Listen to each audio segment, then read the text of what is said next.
Forward to having a conversation on how we can collaborate moving into CEM MI this September, as well as whether we can see some good outcomes with other organizations here as well. So with that, I will turn over to Arun for some opening remarks.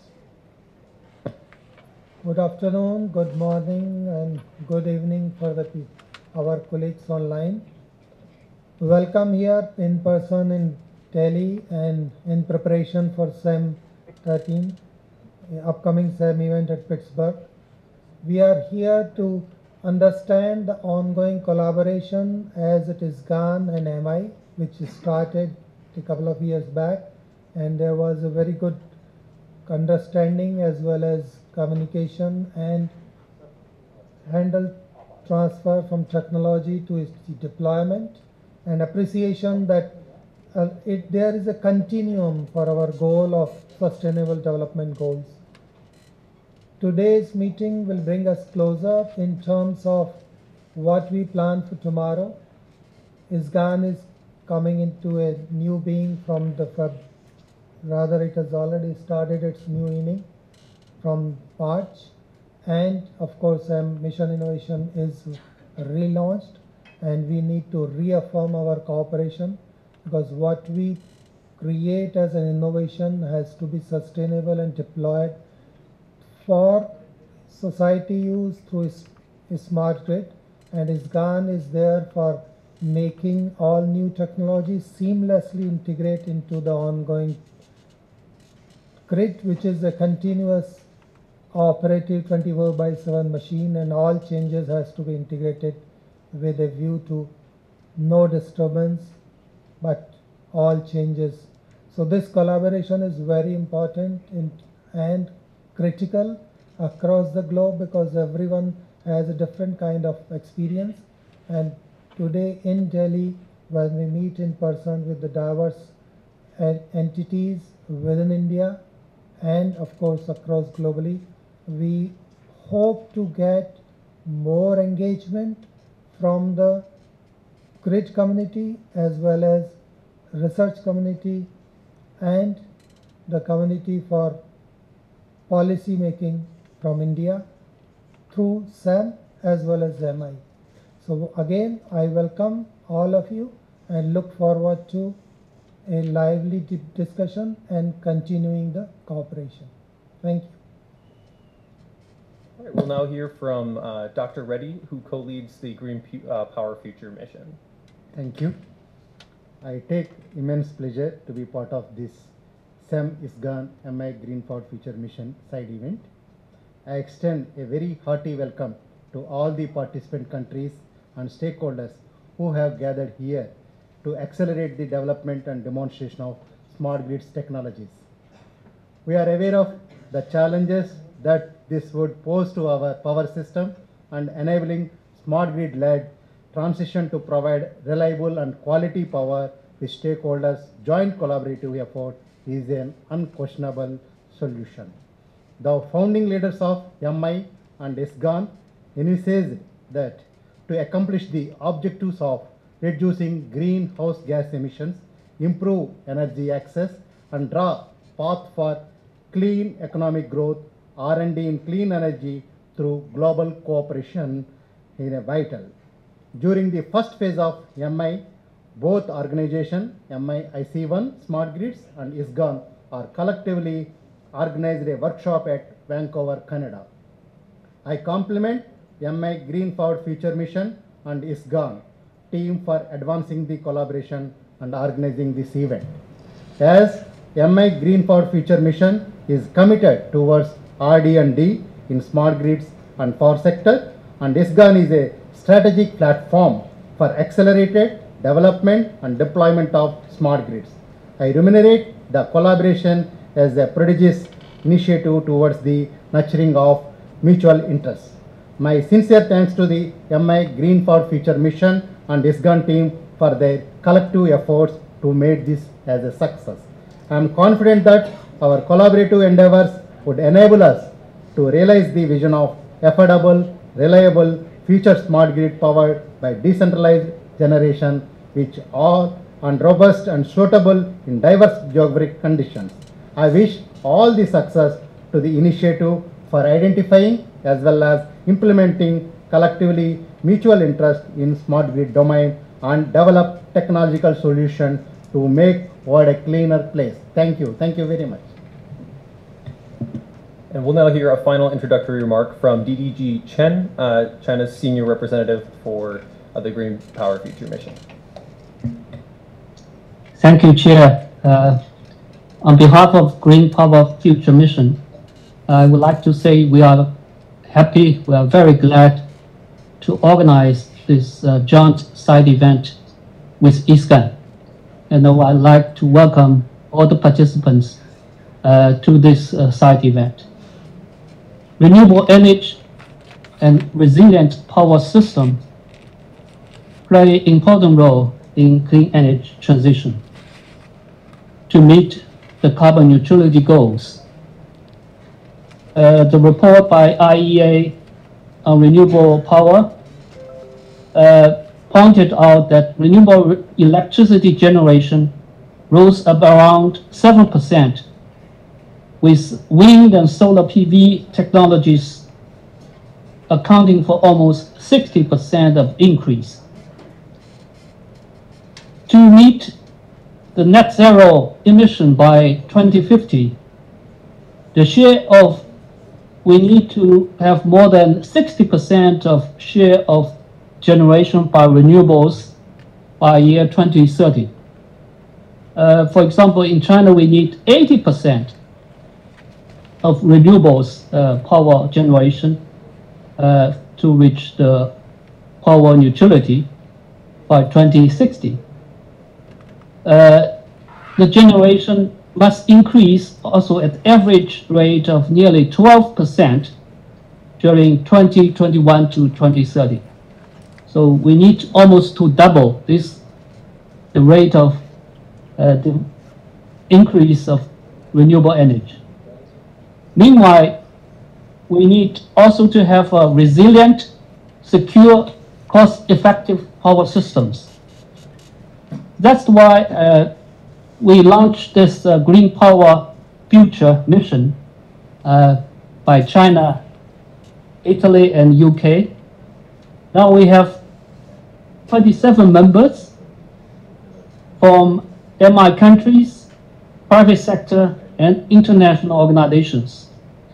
This mission aiming to demonstrate that by 2030, power systems in different geography and climates can effectively integrate up to 100% VREs in their generation mix and maintain a secure and resilient system. So far, we have identified our innovation priorities, and we are planning to launch the flagship projects.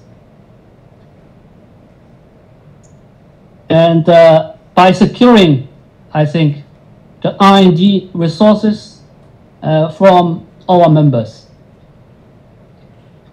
ISGAN, I think for ISGAN, some of our members of Green Power Future Mission are also members of ISGAN. And we have had, I think, joined the ISGAN in the last few years. I think with this event, we hope to have more collaboration with ISGAN. Both initiatives, I think, is complementary, and we can join hand in hand and to make contributions to clean energy transition. I thank you for your attention. All right, we're now going to hear just a brief presentation from Sky, my colleague over there, on ISGAN and the work that's being done there. Okay, thank you, Noah. Hello, everybody. Let's just remove the PowerPoint.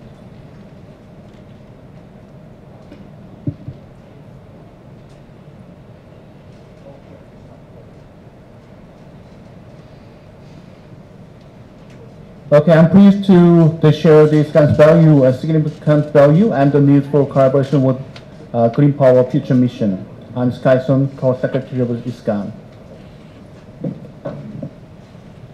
I'm just focused on two things. First, the value of the activity of ISGAN, and second is the great need to collaborate.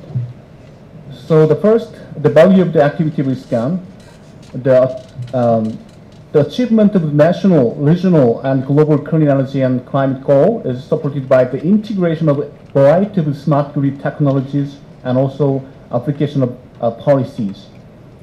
So that in terms of that right, the International Smart Grid Action Network created a strategic platform to support high-level government attention and action for the accelerated development and deployment of smarter, cleaner electricity grid around the world.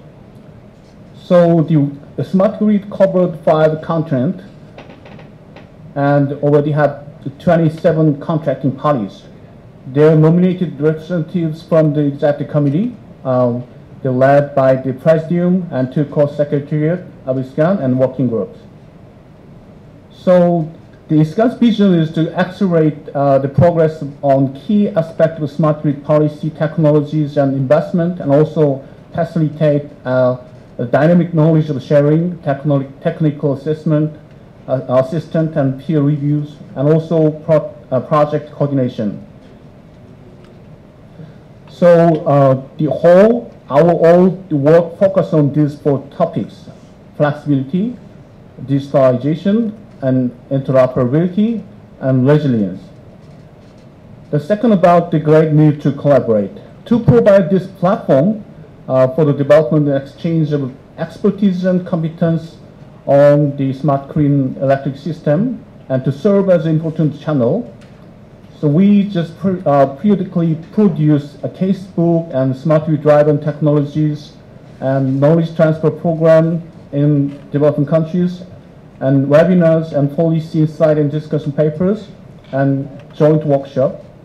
But not limited in that the approach, we also self-innovation approach through the EXCO meetings on our identities and how to develop to the positive slope we go, and check the pathway we are going under the mission of CEM and IEA. So the activities of our ISGAN is organized into 9 MSCs. We call the working group now. Just one. Annex 1 is merged to the Annex 2. Now we can find 5 annexes. They are topic-oriented annexes, and just 3 annexes are the platform for this dissemination. The 3 annexes are merged together for the strengthening the communication wall. And next about ISGAN Award about Excellence. Since 2014, ISGAN just recognized the showcase leadership and innovation through the annual Smart Grid ISGAN Award Excellence in competition. For this year, 2020 awards themes have 2 themes. One is EV integration, and second is smart grid workforce development. We collaboration with the GSEF and also Empowerment People Initiative of CEM. So the collaboration activities in ISGAN will accelerate global understanding of smart grid and the maximum ambition and goal for the CEM, and how to increase the work and the range of outreach through the broad expert network and partnership with thought leaders and also diverse portfolio. So now we partnership with IEA and Clean Energy and GSEF and the Clean Energy Solution Center and of course Mission Innovation. Actually, we have arrived with Mission Innovation for the Mission Challenge 1 Smart Grid, but it is completed. So now with the chance to collaboration with the Green Power Future Mission. And also we will focus ourselves to strengthen the CEM workstream communication strongly. Thank you. This is my presentation on ISGAN impact, significant value, and needs for collaboration with GP and DPFM. Thank you. Thank you very much for that presentation, Sky. We're now going to hear briefly from the co-leads of the Green Power Future Mission. Unfortunately, Luciano was not able to join us here today, but he prepared a video ahead of time.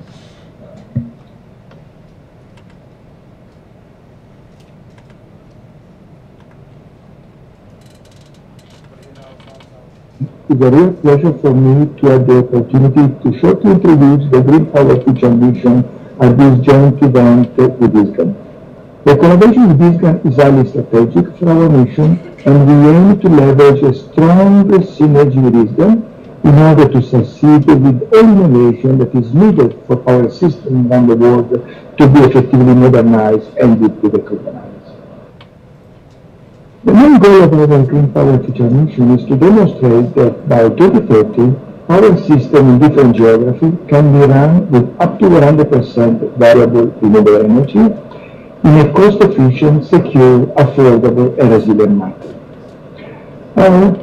We would like to launch R&I activity and also pilot and demonstration activity, and then to populate with all the main achievements and results of what we call Green Power Future Mission Toolbox, a repository where we want to store all validated innovative solutions to be further replicated and disseminated within this innovation, but also beyond. Our mission relies on 3 pillars, and in the first point of activity, we have been already able to develop a joint roadmap that was officially released at COP26 in Glasgow. This roadmap identifies the top 100 innovation priorities for power systems to be fully transformed and decarbonized.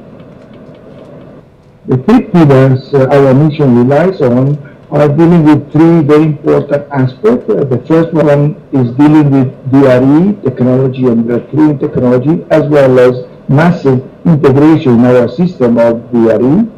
The second pillar is dealing with a very important aspect related to system flexibility, and not only that, is also covering not technical aspects such as market design, business models, and regulatory framework.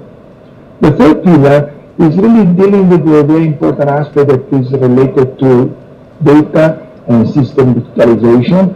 That means including standardization and interoperability of data. And I think I can stop here since you will hear more about these 3 pillars from the 3 pillar leads. Before giving them the word, I would like to use 1 more minute of my time to give you remember a person, a man, a real mentor that was working with us in each innovation. I'm referring to Dr. Sanjay Bajpayee, that passed away about 1 year ago in May 2021. This has been a big loss for our mission innovation community, in particular for us that had the pleasure and the great opportunity to really closely working with him. Dr. Sanjay played a crucial role in the creation of IC1 Smart Grid during the phase 1 of mission innovation, and we always appreciate his great qualities, his professionalism, and also his wise suggestion. And we will follow his teaching, his great example, and dedicate our main achievement to his memory. Thank you very much for your kind attention. Thank you. Thank you, Luciano. It's our pleasure to bring you the key highlights from the roadmap based on 3 pillars of the Green Power Future Mission. The first pillar is mainly focused on affordable and reliable VRE technologies. It aims to reduce cost and increase efficiency, resilience, and reliability of VRE in various climates and environments. The key tipping points include novel and efficient PV, offshore wind, improvement on PV and wind forecasts, and VRE-based islanded and off-grid systems for energy-intensive applications.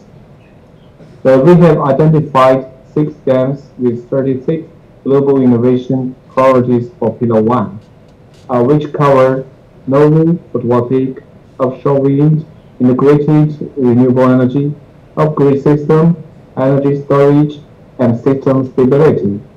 We are eager to have you on board to engage in global innovation priorities and commit to make a contribution to the green power future. Now let's welcome Mattia. Thank you, Dr. Ido. Pillar 2, System Flexibility and Market Design, is devoted to developing the business solutions to enhance system flexibility. Several key innovation priorities, grouped in 8 research and innovation teams, have been identified thanks to the collaboration effort of all the mission coalition members. As you can see in the slide, identify RNI teams, cover several aspects of the system flexibility, ranging from generation, storage, and demand side. Moreover, key aspects of market design, business models, and the related regulatory framework will be deeply investigated, since, in most parts of the world, these are increasingly important for the deployment of innovative flexibility solutions. Finally, I need to underline that within this pillar, we will reinforce flexibility coming from energy sector integrations. Now, I leave the floor to Charmalie from UK for Pillar 3. Thank you. Thank you, Mattia. Pillar 3 focuses on the important area of data and digitalization, which is a key enabler for system integration to achieve high shares of variable renewable energy in power systems. We have identified 14 global innovation priorities around our 3 thematic foci in Pillar 3.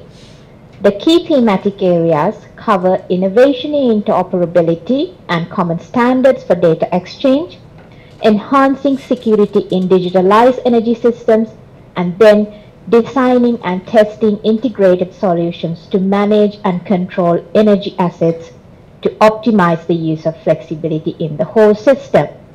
Pillar 3 also welcomes a variety of activities from core leads and members to commit to the RNI areas in the upcoming action plan for 2022-2024.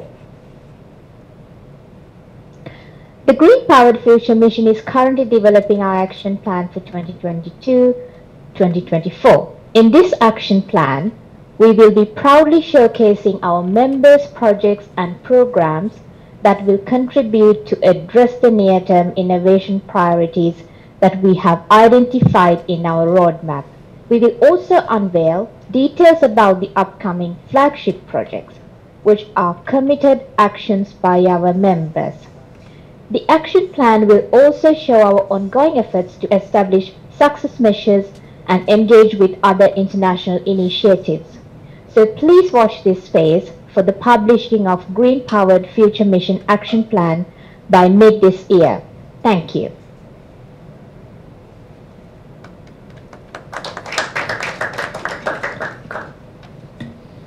All right, thank you to our Green Power Future Mission colleagues for that presentation. We're now, before moving to discussion, we're going to hear briefly from Vito Rosite. Apologize if I butchered the pronunciation there, from the IEA.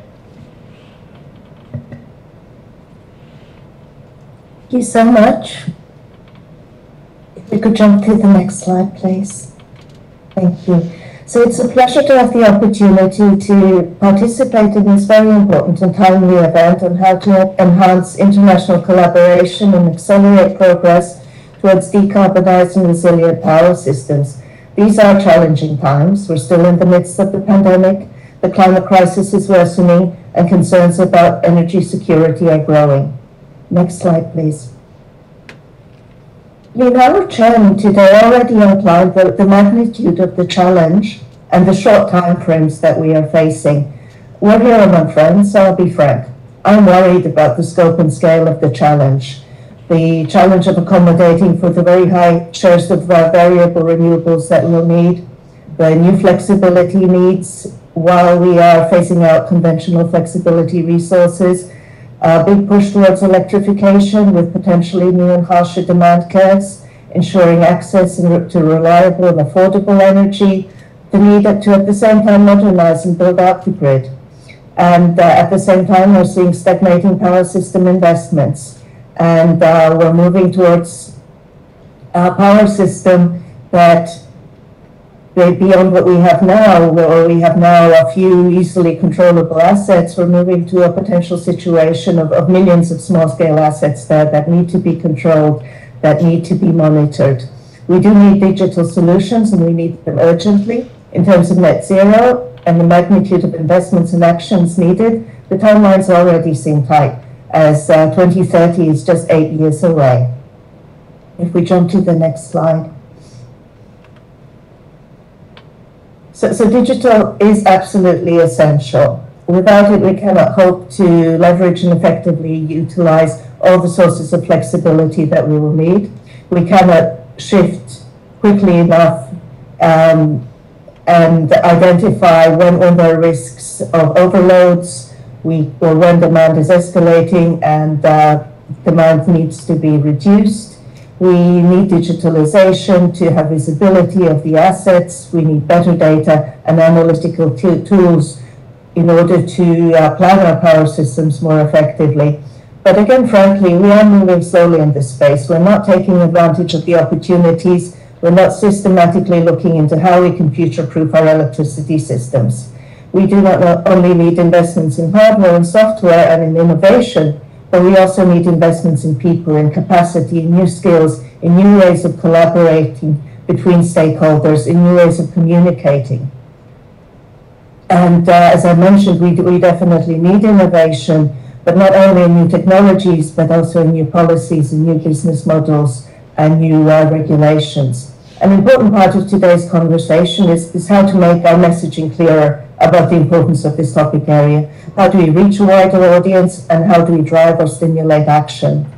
I was last year in a discussion with colleagues from ISGAN, and the icebreaker was about what aspect of flexibility keeps us up at night. And we were a dozen people all worried about flexibility. But if we look at the general population, and even if we look at our policymakers, we are not concerned enough about flexibility. We are not concerned enough about what are the implications of all these changes that will happen to the power systems and to reliability of supply and energy security. We jump to the next slide, please. So going forward, policy buttons will be pushed, but what can we do collectively as the smart grids community to inform the sequencing, prioritization? For example, now many countries are considering how to accelerate the uptake of heat pumps and electric vehicles, but there's still insufficient consideration of the possible impact on the power systems and how to ensure that these can be assets that provide services to the system. And what are the pressure points? Where, if capacity is not put in place soon, there will be a growing risk that power systems will burn and lights will go out. We do need to focus our messaging more strongly around stability, security, cost, and in urgency. The IEA, as some of you may have noticed, we've been focusing recently on 10-point plans. A question that is very much at the top of my mind is, well, what would be a 10-point plan for smart grids that helps address the short, medium, and long-term challenges? I very much look forward to the panel discussion and the identification of concrete actions on how to bring this topic area at the center of discussions in Pittsburgh, and what are the messages that will have an impact. Thank you so much.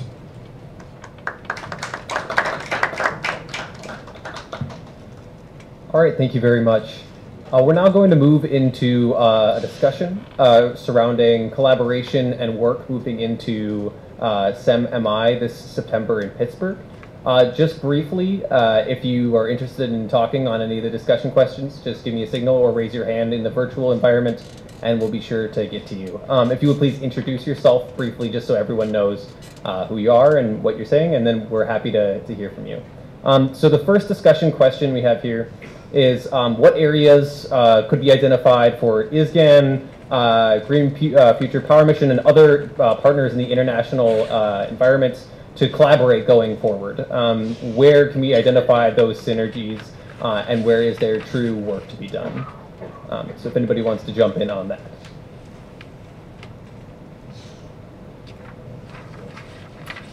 Probably it would be nice, to make audience understand the linkage between ISGAN and MI and what we have done in the past, and probably we can open to the house for discussion. Will it be okay?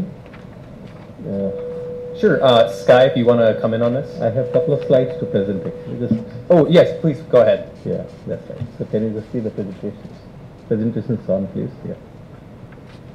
You can tell them what you are saying, sir. You can remember. No, that's fine. Yeah. So probably before we go for the round discussion, it would be interesting for all of us to know, because in the past, Mission Innovation Smart Grid, we have spent a lot of time and energy. And now we are moving into Green Power Future Mission. And if you look into the last 6 to 7 years of collaboration, ISGAN, IEA, they all have collaborated at different point of time. So just for the benefit of the participants, very quickly, next slide please. Next slide. Yeah. So this is how actually we started IEA International Smart Grid Action Network TCP, and then Mission Innovation Challenge 1 Smart Grid, which has been launched in 2015. And now we move to Green Power Future Mission. Next, please. So this is how actually the first collaboration started. A letter of intent between IC1 and ISGAN were signed in the presence of all IC1 co-leads and ISGAN chairperson during 4th Mission Innovation IC1 workshop in Rome a long way back. And probably the commitment at this point of time that ISGAN and Mission Innovation will work together to achieve certain objectives which would otherwise being achieved by Mission Innovation, but especially to strengthen, because there are many parallel activities that keep on going between ISGAN and Mission Innovation. So how to really cope up and complement each other to achieve the maximum success. Next, please. So then we have moved to a next level of releasing 2 joint fact sheets in Vancouver on mutual interest topics of grid, evolved, power system flexibility, and energy storage integration. Because that was a time where ISGAN and Mission Innovation really came together to a committed platform of collaboration. Moving next, please. And that is what actually many of you described about Mission Innovation, IC1 Smart Grid, and then Mission Innovation Green Power Future Mission. So that has been, almost we know what is happening today. So with this background, probably it is over to you to continue the question and answer session. Thank you very much. Excellent. Thank you so much for all of that background. Let's open it up to the floor. Now that we've seen how CEM and MI have collaborated in the past through ISGAN and through the Green Power Future Mission, hopefully now we can turn to the future. So I'd love to hear from anyone who has ideas for future collaboration. It looks like we have one from a colleague over there. Thank you, Noah. First, let me say congratulations to the two efforts here in trying to link together their work, because I think there's a great potential to leverage what each of you are doing if it's conducted properly. And I apologize, my name is Jeff Logan. I work as the operating agent or coordinator for the 21st Century Power Partnership. And on the subject of flexibility, I just wanted to note that in the past, we have collaborated, our initiative has collaborated closely with the International Energy Agency, and we had published a series of reports on ways to increase flexibility in the power system. And we would be happy to work with both of your sides to further explore those issues of flexibility if that's of interest to you. And I can make the reports available to you if that's of interest. Hello, thank you. May I have several comments online? Yes, please go ahead. Okay, thank you. Thank you, sir. And I'm Yibo Wang from China, and I also one co-lead of Green Power Future Mission. So very happy to join you online. And I think just as Dr. Barty mentioned, we have very good collaboration in past between IC1 and ISGAN. And I think TPFM and ISGAN have the similar vision, and IC1 and ISGAN have closed collaboration in the first phase of mission innovation. I believe that on this basis, TPFM and ISGAN can carry out fruitful interaction and collaboration in the future. And I have 4 suggestions for future collaboration. Firstly, TPFM have 3 pillars just mentioned by many colleagues and many colleagues. And with more than 100 global innovation priorities, I think TPFM and ISGAN could build up in-depth cooperation in these pillars and priorities, especially in fields of grid connection, microgrid, and off-grid power systems. Secondly, the collaboration between TPFM and ISGAN might include, but not limited to, the development of technological roadmap, planning and design of demonstration, standardization of new solutions, and etc. Thirdly, for how to conduct a collaboration, I think first of all, TPFM and ISGAN might hold bilateral workshops or invite each other to join workshop or annual meetings, and then enhance mutual understanding and further collaborative actions.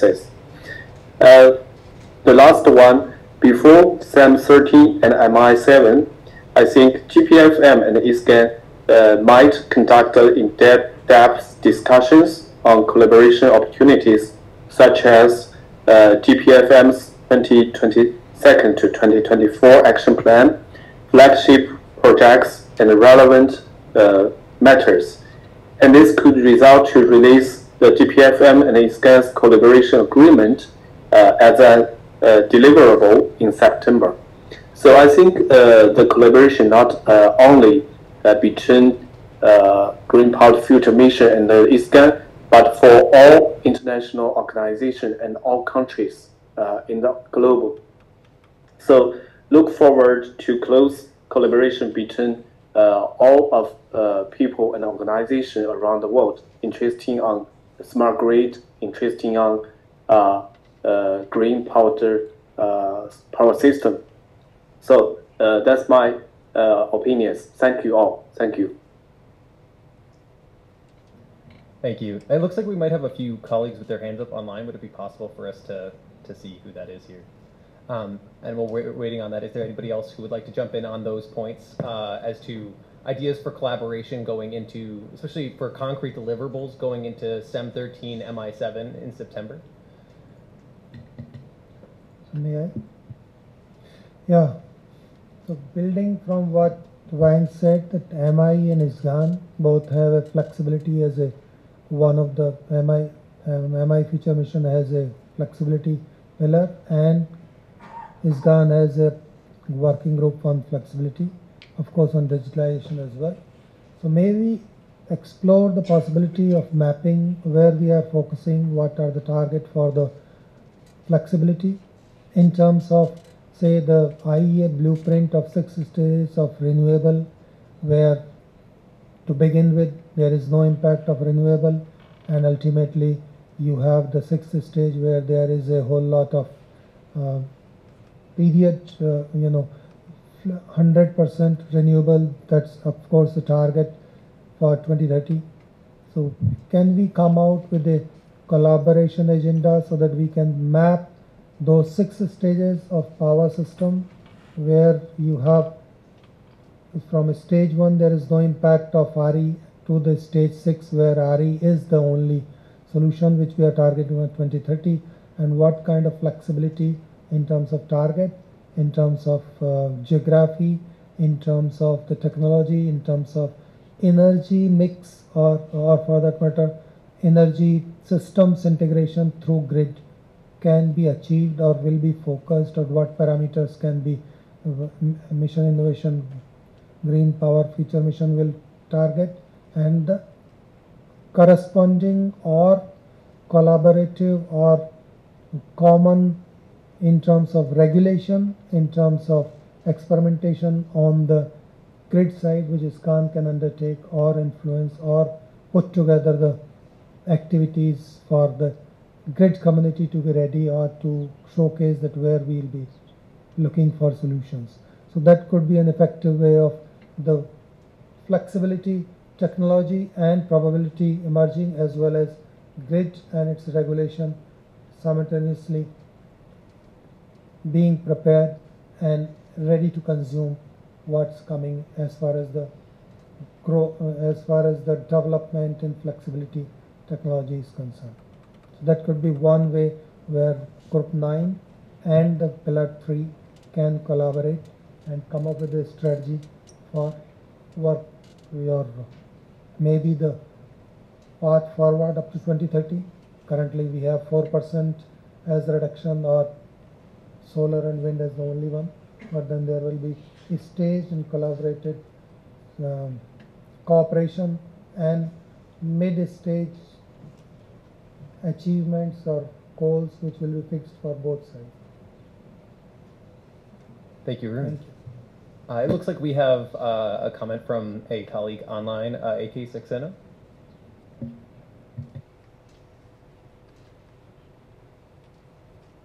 Oh, it looks like you may be muted. Yeah. Am I audible now? Yes.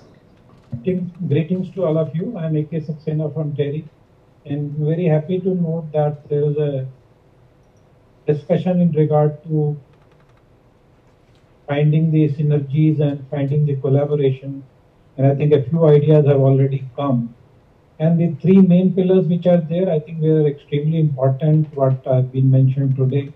But particularly for the developing countries, the affordability is an issue which is of greater interest without any doubt. Number one. Number two, I think what I find about, maybe it is there somewhere inside in the smaller print, but there is no discussion in regard to the grid stability. I think that is one should try to find out. Number three, I would like to say that cyber security has not, I have not been able to see in these. Maybe if this is there in the fine print, then it is fine. Number four, I think 100% renewable energy or VRE target or whatever it is, even if we take as the renewable energy target, including the hydro in all the geographies, I think it is pretty too ambitious.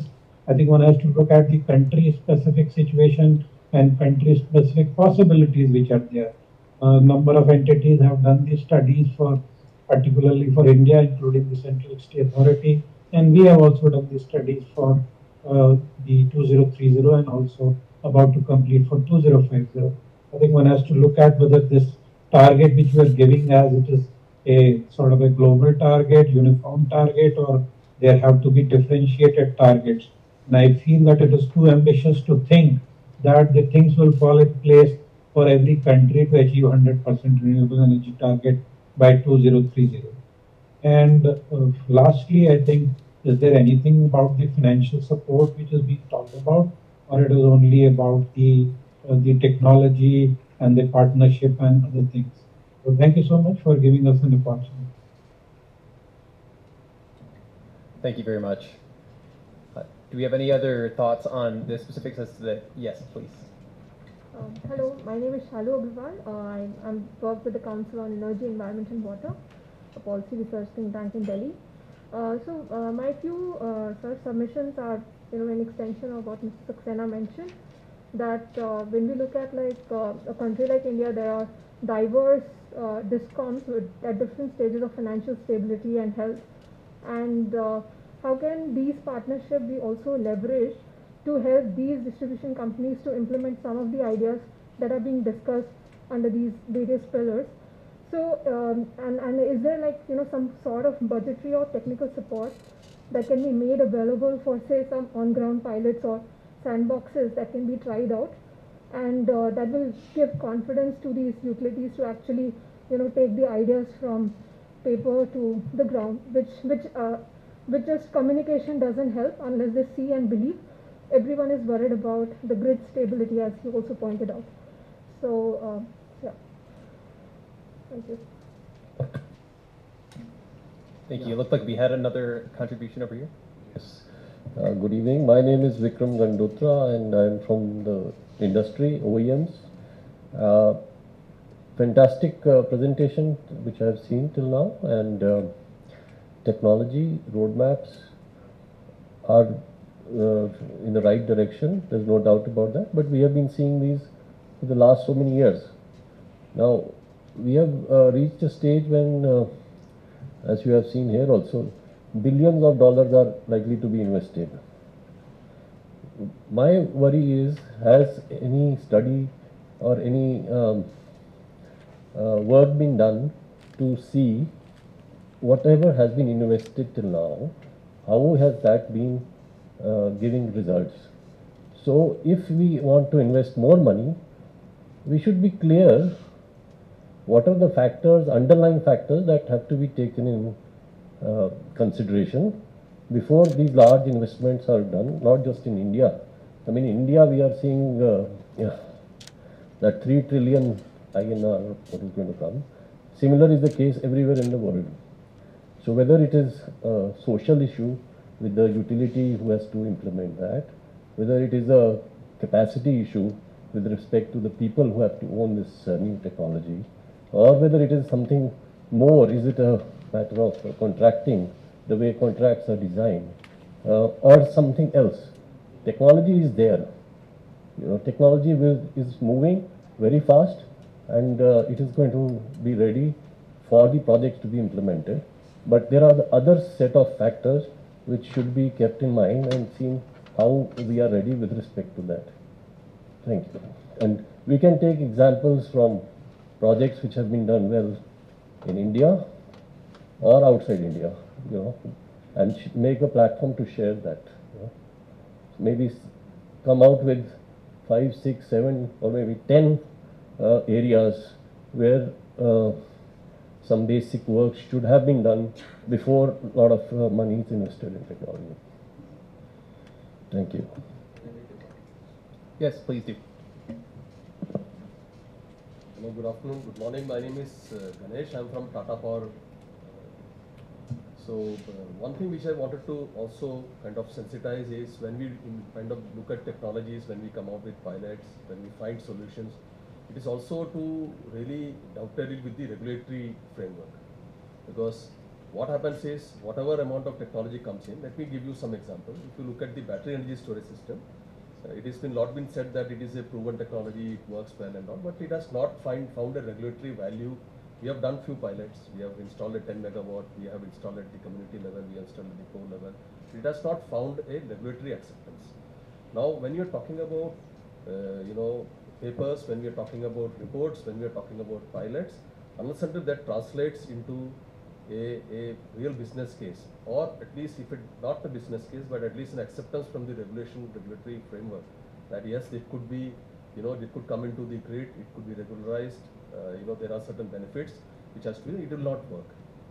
And we cannot ignore the fact that if you look at the energy sector, especially if you are talking about India, it's very price sensitive and the tariff is very strongly regulated. It's also having a very strong political dimensions. Maybe it has to be very practically seen that how it can translate into a real implementable project which is sustainable. I think that point is important. Yeah, thank you very much. Yeah. Yes. Yeah. So actually many things has already been told. Just to reiterate 1 or 2 points, as Dr. Gandotra actually told, the website was probably already made in the first mission innovation, where the showcasing was already going on, and I also reiterate that it should be more strengthened, and each used case and the advantage, disadvantage should be put in a better way in the platform with a specific maybe URL or something which can be actually assessed by the public, so that public can give their own comment as well. Earlier it was only one way, it was only visible to the people, but there was no acceptance from this comment thing. It is what I have experienced. Second is, lot of things has already been told, but the hydrogen economy is also coming, and that has to be integrated somehow in the smart grid era, because all the countries are looking into that aspect. And the last point I want to just reiterate, it should be country specific. The sustainability definition is again varies from country to country. Therefore, a used case with best case from different countries can be making a union who is actually at the initial stage to develop with. Thank you. Yes, go ahead. Yeah, good afternoon. I am Abhijit Abhyankar. I am a professor of electrical engineering department at IIT Delhi. Just wanted to give one thought on a possible avenue of collaboration, and that is distribution system operator model, DSO model. So in the wake of large scale DRs being integrated, rooftop solars, you have EVs coming up, you have demand response coming up in big way. To make use of this in an optimal fashion, you have to have appropriate DSO model in place. Now, if you look at the global scenario, every country, every power system has its own way of looking at it at the DSO. So different models are being evolved for institutional framework, from the regulatory point of view, from the policy point of view, the business models and the technological aspects of it. So this is an excellent opportunity for the members involved to collaborate. There's a good amount of learning that can be done within the participating entities, that is DSOs. Thank you. Thank you so much. Is there anybody else who'd like to come in on this point? If not, I am going to take this opportunity to pick on one of my colleagues a little bit. I know Sky has some thoughts on collaboration on the casebooks that ISGAN works on with Green Power Future, and so I want to give him a chance to talk about that. Yes, I just suggest one thing, because we are just working with the working communication of the group. So many times we just talk about our work, why we have to work by ourselves, because we do casebook and smartly driven technologies, but also the MI have a roadmap, very tangible roadmap with the 3 pillars. So when we do that survey, I think we have to start from the first collaboration. So we just see the pillar in detail, then we can survey in that way. So I think we can monitoring each country's good case and example. Then if you just make a good case book, then we will contribute to the CEM and MI too. So I think this is very tangible collaboration starting point. Yeah, that's my point. Thank you very much for that. It looks like we are coming close to time, so unless we have any final comments, I'm going to turn it back to Arun for some, it looks like actually Russ Conklin from the US would like to come in and say something, so I'll give him the floor.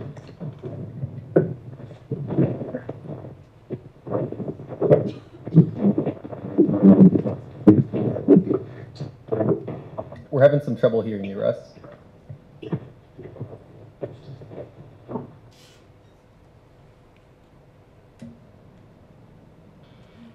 Sorry, still nothing.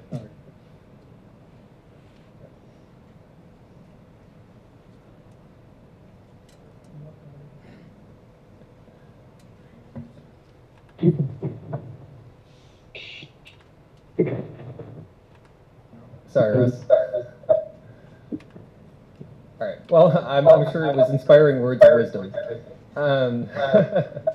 All right. Well, then with that, I'm going to go ahead and turn it over to Arun for some closing comments.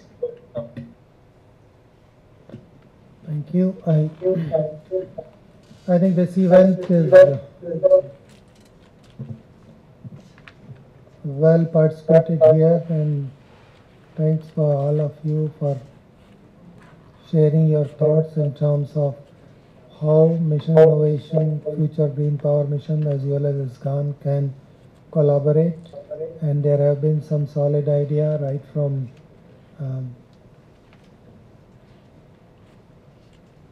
case study to discovering that some pillars for Mission Innovation, Future Power Mission, as well as the ISGAN priorities are similar the way they are grouped. And we hope to come up with this dedicated as collaborative idea in those lines of be it flexibility or digitalization, or for that matter 100% renewable. But the event here also gives a feedback for the reality check in terms of the industry from India, that yes, while the big target remains for 100% renewable for grid, as far as Mission Innovation is concerned, there will be gradual and nuanced target which may be dictated by national specific condition, priorities, availability of resource, and some of these goals will be, whilst overall worldwide sustainability development goal says that 100% renewable, the reliability and resilience of energy independence, that will also try that goal. So that's also one of the learning from today's interaction, and I thank you all. But please, we look forward to continue collaboration, and I look for input from my MI colleagues as well. So very well concluded, but I just like to add one point here. Let us take one commitment. As I could see, there was a question: is there any potential to collaborate on a concrete deliverable of CEM and Mission Innovation 2.0 during the month of September? So the question is, like, let us not target 100% renewable. Let it be 50%, 60%. Let us put the word maximum percentage of renewable integration. And we need to target a megawatt level system which can survive at least for a week time. Okay, then only we can say this percentage is successful. So for half an hour, for 1 day, or for maybe 6 hours through a storage technology, we can perhaps manage to achieve. But can we run a megawatt level system at least for 7 days with maximum renewable penetration? So that should be the mandate of this group to achieve at least before September. So probably we can communicate through email, and let us see to that at least before September and end of this year we are able to demonstrate somewhere across the world, so that everyone can take that as an example and then increase from 50 to 55, 60, 65 slowly. So that would be the initial start from my side. Thank you very much. Thank you to you both, and I read the comments from Russ.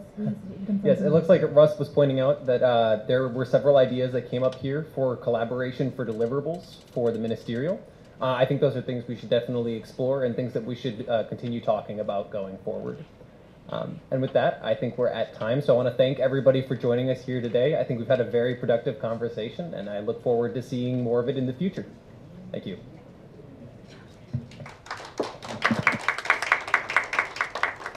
Thank you all. Thank you. Thank you. Thank you and bye.